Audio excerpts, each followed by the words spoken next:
Good morning বন্ধুরা, কেমন আছো সবাই? আশা করি সবাই খুব ভালো আছো। দুষ্টু মিষ্টি আরাধ্যার আরেকটি ভ্লগে তোমাদের সকলকে স্বাগত জানাই।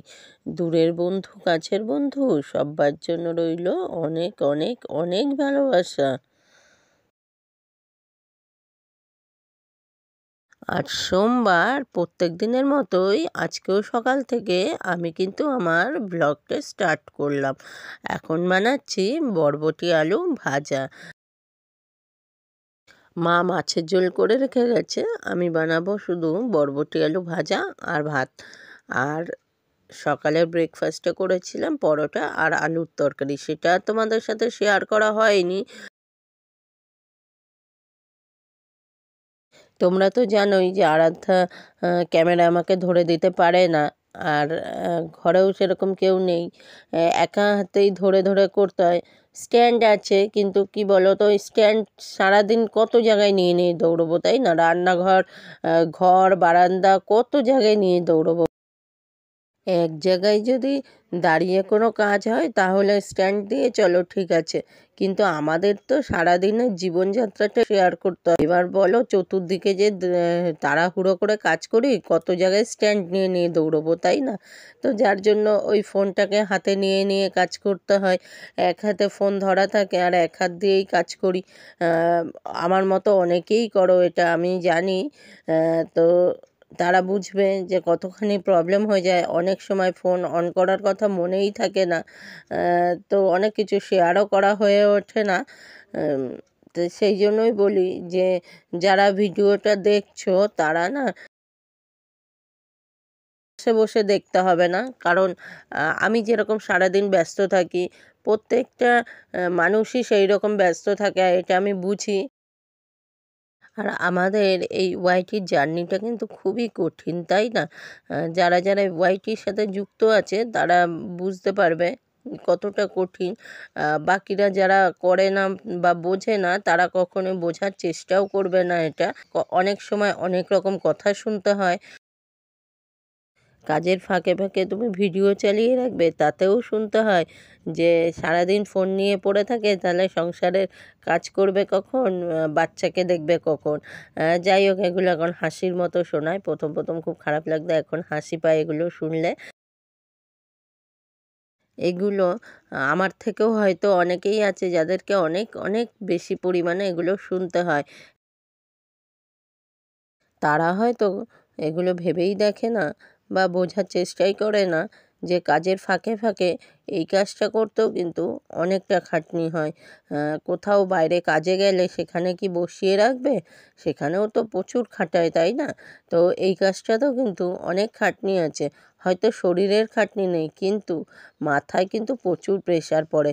একটা ভিডিও ঠিকঠাকভাবে তৈরি করা, সেটাকে এডিট করা, সেটায় ভয়েস দেওয়া, দিয়ে সেটাকে পোস্ট করা অনেকটা সময় লাগে। রাতে কিন্তু ঘুমোতে অনেক অনেক লেট হয়ে যায়। আমার মতো অনেকেই আছে যাদের ঘুমোতে অনেকটা রাত হয়ে যায়, কারোর কারোর তো ভোরও হয়ে যায় ঘুমোতে। যাই হোক, কিছু করার নেই, যখন এখানে এসেছি তো এইভাবেই কাটাতে হবে। কাউকে বলে এটা বোঝানো যাবে না যে এখানেও অনেকটা খাটনি খাটতে হয়, তবে গিয়ে একটা জায়গায় পৌঁছানো যায়। আর দেখো, আমি ওই বাড়ি গেছিলাম, মানে আমার বাড়িতে গেছিলাম। সেখানে ঘরটা মুছে স্নান করে পুজোটা দিয়ে তারপরে চলে এলাম। আর এবার কিন্তু আমি ঠাকুর ঘরে চলে এসেছি। আর বাড়ি আসার পরে আমি কিন্তু ভিডিওটা আর করতে পারিনি। এখন সন্ধেবেলা আমি আবার ভিডিওটা কন্টিনিউ করছি, তোমাদের সাথে একটু শেয়ার করে নিলাম।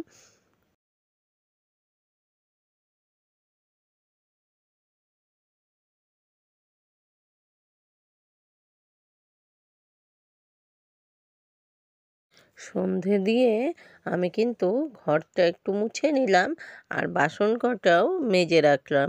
আর তার সাথে সাথে রোজকার মতো বলে রাখি, যদি ভিডিওটার কোনো অংশে তোমাদের ভালো লেগে থাকে তাহলে অবশ্যই ভালোবেসে লাইক করে দিও, ভিডিও রিলেটেড কিছু কমেন্ট করো। আর আর একটু যদি ভালো লাগে তাহলে আত্মীয় স্বজন বন্ধুবান্ধবের মধ্যে শেয়ার করে দিও। আর পুরনো যে সকল বন্ধুরা রয়েছে আগে থেকেই, তারা তো সাবস্ক্রাইব করে দিয়ে আমার পরিবারের সদস্য হয়ে আমার পাশে রয়েই গেছো, কিন্তু যারা নতুন আসছো তারা কিন্তু সাবস্ক্রাইব করছো না। অবশ্যই সাবস্ক্রাইব করে দিয়ে আমার এই ছোট্ট পরিবারের একজন সদস্য হয়ে আমার পাশে থেকে যেও। আর যখন সাবস্ক্রাইব করবে অবশ্যই কিন্তু বেল আইকনটা প্রেস করে রাখবে, যাতে আমার পোস্ট করা ভিডিওটা সবার প্রথম নোটিফিকেশান তোমার ফোনে ঢুকে যায়। রাতে দেখো গাছপালাগুলো কি ভালো লাগছে, লাইটটা পড়েছে গাছের উপরে, তো আরও যেন সুন্দর লাগছে দেখতে। আমার তো খুব ভালো লাগে জানো তো এরকম গাছপালা, পুকুর, নদী, পাহাড়, এইগুলো দেখতে ভীষণ ভালো লাগে। পাখি, মাছ, খুব ভালোবাসি আমি। ঠাকুর ঘরের কাজ কমপ্লিট করে এবার ঘরে চলে গেলাম। আর ঘরে গিয়ে আজকে তোমাদের একটা নতুন জিনিস দেখাচ্ছি, আমি কি শুরু করেছি সেটাই দেখাচ্ছি তোমাদের। ঘরে এসে দেখো আমি কিন্তু সেলাই নিয়ে বসে পড়েছি। এটাকে হেম বলে। মেশিনে সেলাই করার পরে যে কাপড়ের অংশটুকু সে হাতে সেলাই করতে হয় সেটাই করি, সাথে হুক লাগাতে হয় আর হুক গার্ড করতে হয়। আরাধ্যাকে পড়ানো, আরাধ্যার দেখাশোনা, সংসারের কাজের ফাঁকে যেটুকু সময় বসে থাকি সেই সময়টুকুর জন্যই এটা ধরা। তোমরা তো জানোই আমার দ্বারা ওই পিএনপিসি হয় না। আর দুটো মানুষের সাথে কথা বলতে যাবে, একে তাকে নিয়ে নিন্দা চর্চা শুরু হবে, দুদিন বাদে অশান্তির সৃষ্টি। তো তার থেকে ভালো না ঘরে বসে টাকা রোজগার করা। টিউশনই করতাম, কিন্তু আরাধ্যা না খুব দুষ্টুমি করে সেই সময়টা, পড়াতে খুব সমস্যা হয়ে যায়, যার জন্য আর টিউশন ধরবো না। এটাই করব, এটার ফাঁকে ফাঁকে আরাধ্যাকে আমি পুরোটা দেখাশোনাও করতে পারবো, স্কুল নিয়ে যাওয়া, পড়ানো, সব কিছুই পারবো, তো যার জন্য এটাই ধরা। আর ঘরে এসে কিন্তু আগে আমি কয়েকটা কাজ ছিল সেটা করে নিলাম। জল ভরে নিয়েছিলাম, জামা কাপড় গুছানো, আরাধ্যাকে খাওয়ানো, সোয়েটার পরানো সব করে নিয়ে তারপরে কিন্তু এবার আমি বসে পড়লাম সেলাই করতে। ফ ব ভ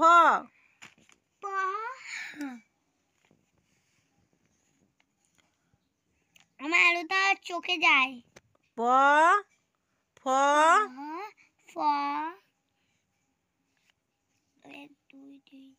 না অতগুলো নয় বাবা, ফ লিখেছে কতগুলো।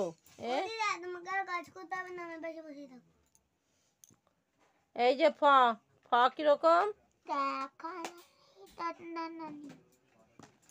কি করছো? দীর্ঘ ডাক ছাড়ে ঘেউ ঘেউ ঘেউ